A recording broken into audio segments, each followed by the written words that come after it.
अभी परसों बहन जी, आदरणीय बहन जी के एक प्रेस कॉन्फ्रेंस के बारे में आप लोगों से मैं बात करना चाहूंगा। साथियों, आप लोगों ने शायद सुप्रीम कोर्ट का एक अभी जजमेंट आया है SC/ST रिजर्वेशन के ऊपर, शायद आप लोगों ने उस चीज पे ध्यान ना दिया हो, परंतु बहन जी ने प्रेस कॉन्फ्रेंस कर इस पे अपने विचार आप लोगों के बीच में रखे। मैं उनके बात को आप लोगों के बीच में समक्ष में रखना चाहूंगा।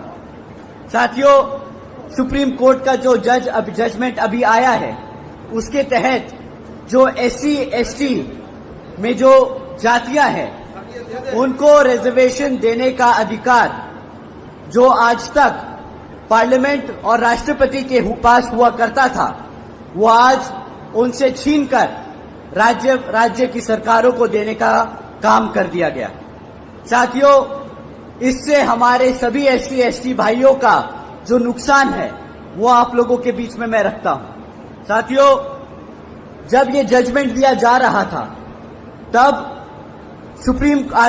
माननीय सुप्रीम कोर्ट ने सभी राज्य की सरकारों से अपने वकीलों को कहा था कि भाई आप लोग अपने वकील हमारे सामने लाए और अपना प्रस्ताव रखें, अपनी मुद्दे रखें, अपनी बात रखें कि इस जजमेंट पे हम अपना डिसीजन ले, उससे पहले आप अपनी बात बताएं कि आपका क्या कहना है। साथियों, कांग्रेस के वकील वहां मौजूद थे, भाजपा के वकील मौजूद थे और उस जजमेंट से पहले किसी भी एक पार्टी के वकील ने उस जजमेंट पे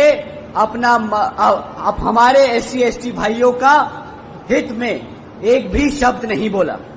साथियों, आखिर में माननीय सुप्रीम कोर्ट ने जजमेंट पास किया कि जो आरक्षण की सुविधा है SC/ST भाइयों को, जिन जातियों को सुविधा है, वो अब सुविधा राज्य सरकार, वो जातियां राज्य सरकार तय करेंगी। साथियों, अब इससे क्या होगा?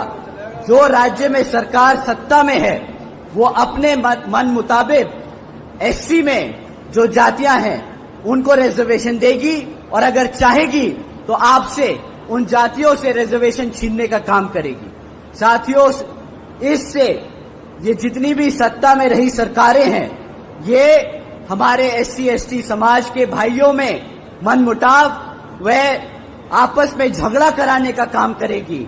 ये जिनको चाहे उनको रिजर्वेशन की फैसिलिटी देंगी और जिनको चाहे उनसे रिजर्वेशन छीनने का काम करेगी। साथियों, बाबा साहब ने किसी कारण ये जो ताकत थी, ये जो शक्ति थी, ये पार्लियामेंट और राष्ट्रपति जी को दी थी, परंतु इन कांग्रेसियों और भाजपा के लोगों ने जानबूझकर ये डिसीजन अपने हित में कराया है ताकि वो आपका रिजर्वेशन छीनने का काम करें। तो साथियों, जब ये कांग्रेसी और भाजपाई आपको लाल किताब दिखाकर बोलते हैं कि हम कॉन्स्टिट्यूशन बचाने आए हैं, हम संविधान बचाने आए हैं, तो साथियों, ये ऐसे जजमेंट पास कराकर आपसे आपके हक को छीनने का काम कर रहे हैं, आपके हकों को छीनने का काम कर रहे हैं।